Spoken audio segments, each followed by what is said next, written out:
বিনা ভোটের সরকার বলে ক্রিটিসাইজ করেছে বিএনপি। এখন তারা নির্বাচিত হয়ে এসে আবার বিনা ভোটের প্রশাসককে নিয়োগ দিল। এই কারণে আমরা বলছি এটা প্রতারণা। বিনা ভোটে নির্বাচিত যে সমস্ত বিনা ভোটে নিয়োগপ্রাপ্ত যে সমস্ত প্রশাসকরা ছিলেন তাদের বিরুদ্ধে কিন্তু বিএনপি উচ্চকিত হয়েছিল। আমরা দেখেছি ঢাকা দক্ষিণে নির্বাচিত মেয়রকে বসানো না বসানো নিয়ে যে নাটকটা হয়েছিল, তৎপরবর্তীতে বিএনপির যিনি ছিলেন তিনি বলেছিলেন নিজেই শপথ নিয়ে বসে যাবেন। সেই অবস্থান থেকে বিএনপি এখন যেটা করলো, 6 জন প্রশাসক বসিয়ে দিল একেবারে দলীয় বিবেচনায়, নির্বাচন ছাড়া।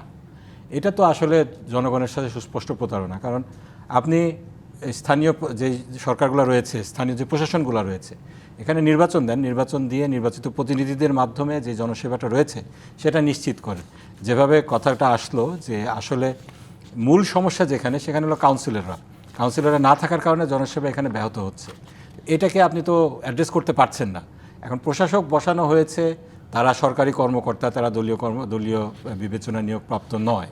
তাদের মাধ্যমে যে সেবাটা দিচ্ছিলেন, এখন দলীয় বিবেচনায় দিলে এটা তো উন্নত হওয়ার কোনো প্রশ্ন আসে না, বরং আরও অবনতির দিকে যেতে পারে। কারণ যেই সমস্ত বরাদ্দগুলো আসবে সেক্ষেত্রে অনির্বাচিত দলীয় বিবেচনায় নিয়োগপ্রাপ্ত প্রশাসকরা এটা দেখভাল করবেন। এটা তো জনগণের সাথে আসলে প্রতারণা শামিল হয়ে গেল। এজন্য আমরা বলেছি এক্ষেত্রে আপনার জবাবদিহিতা থাকছে না, এক্ষেত্রে আপনার জনপ্রতিনিধিত্ব থাকছে না।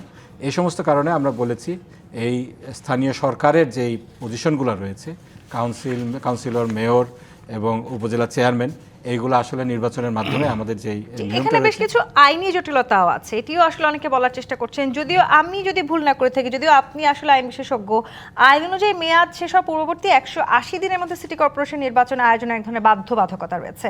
সেই হিসাবে তো নির্বাচনটা এখন বেশ জরুরি ছিল। অবশ্যই নির্বাচনটা তো জরুরি ছিল, অবশ্যই জরুরি।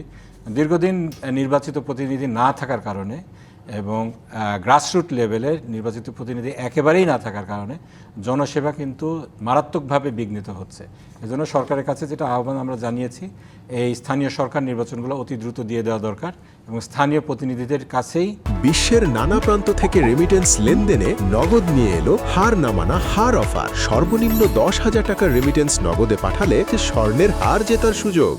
এই দায়িত্বভারগুলো হস্তান্তর করা দরকার। কিন্তু এটিকে আসলে আপনারা সুস্পষ্ট প্রতারণা বলছেন, নৈতিকভাবে গর্হিত কাজটি কেন বলা হচ্ছে? মানে বিএনপি আসলে তাদের শুধু নেতাকর্মীদেরকে বসিয়েছেন, সে কারণে এটিকে আপনারা নৈতিকভাবে গর্হিত দেখছেন? যদি আসলে এখানে জামায়াত কিংবা এনসিপির কেউ, এই 6 জনের মধ্যে যে কেউ 1-2 জন থাকতেন, তাহলে কি সেটি আর নৈতিকভাবে? না, আমরা যেটা বলছি সেটা হলো, তো বিনা ভোটের কথা তো আসলে তুলেছে বিএনপি।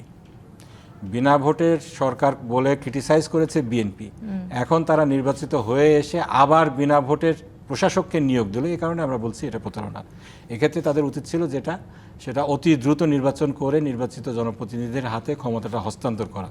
যেভাবে তারা ক্ষমতায় এসেছে একইভাবে নির্বাচিত প্রতিনিধিত্ব নিশ্চিত করা, এটা তাদের উচিত ছিল, সেটা হয়নি। যার কারণে আমরা বলছি জনগণের সাথে প্রতারণা। এতে করে আসলে যতদিন নির্বাচন না হবে ততদিন সাধারণ জনগণ, যারা বাংলাদেশের সাধারণ নাগরিক আছে, তারা আসলে কতখানি সেবা পাবেন বলে আপনি মনে করেন?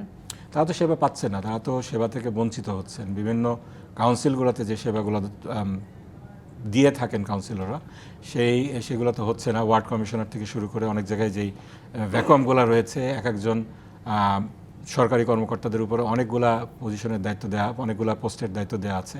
যার কারণে আমি দেখেছি জনগণ সেবা থেকে বঞ্চিত হচ্ছেন।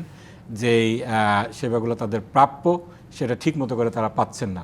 সবচেয়ে বড় কথা সেটা হলো এখানে জনপ্রতিনিধিত্ব, সেটা এখানে নিশ্চিত হচ্ছে না। এখন দেখেন আপনার 6টি সিটি কর্পোরেশনে দলীয় বিবেচনায় যে প্রশাসকটাকে নিয়োগ দেওয়া হলো, এখন যে বরাদ্দগুলো আসবে সেটার ডিস্ট্রিবিউশন কীভাবে হবে সেটা একটা বড় প্রশ্ন। একটা ইন্ডিকেশন কিন্তু দিয়ে দেওয়া হলো যে এই প্রশাসনগুলো এখন দলীয় বিবেচনায় চলবে। এটাকে আমরা বলছি জনগণের যেই অ্যাসপাইরেশনটা রয়েছে এটার সাথে প্রতারণা।